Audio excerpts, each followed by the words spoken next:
Ecuador பகுதியில் அக்காயின மக்கள் வாழ்ந்து வந்தாங்க. இவங்க மனுஷக்கறி சாப்பிட்றவங்க.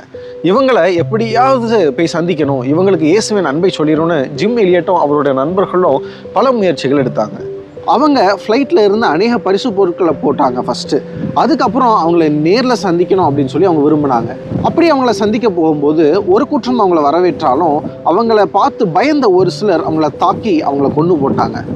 எலிசபெத் எலியட், ஜிம் எலியட்டோட ஒய்ஃப், அதே இடத்துக்கு நான் திரும்பி போகிறேன் அப்படின்னு சொல்லி சொன்னாங்க. அப்போ அவங்களுக்கு சுற்றியில் இருந்தவங்களாம் சொன்னாங்க, உனக்கு என்ன பைத்தியமா, அதே இடத்துக்கு திரும்பி போகிறேன்னு சொல்கிற, உன் புருஷனை அவங்க கொன்னிருக்காங்க அப்படின்னு சொன்னாங்க. அதுக்கு அவங்க சொன்னாங்க, அவங்கள நான் மன்னிச்சிட்டேன், அவங்க அறியாமையினால் அப்படி செஞ்சுட்டாங்க அப்படின்னு சொல்லி சொன்னாங்க. அநேக நேரத்தில் பெற்றோரால் பிள்ளைகளை மன்னிக்க முடியல, பிள்ளைகளால் பெற்றோரை மன்னிக்க முடியல, செத்தாலும் என் மூஞ்சில முழிக்காது அப்படின்னு சொல்லிடுறோம். அண்ணன் தம்பி, அண்ணன் தங்கச்சி, இப்படி பல சொத்து பிரச்சனைகள் வேறு இருக்குது. இதெல்லாம் நம்மளால் மன்னிக்க முடியுதா? ஆண்டவரே பிறர் பாவங்களை நான் மன்னிக்கிறது போல என் பாவங்களை மன்னியும்னு ஜெபிக்கிறோமே, நம்முடைய பாவங்கள் மன்னிக்கப்படும் நீங்கள் நினைக்கிறீங்களா? நீங்கள் மன்னிக்கிறீங்களா?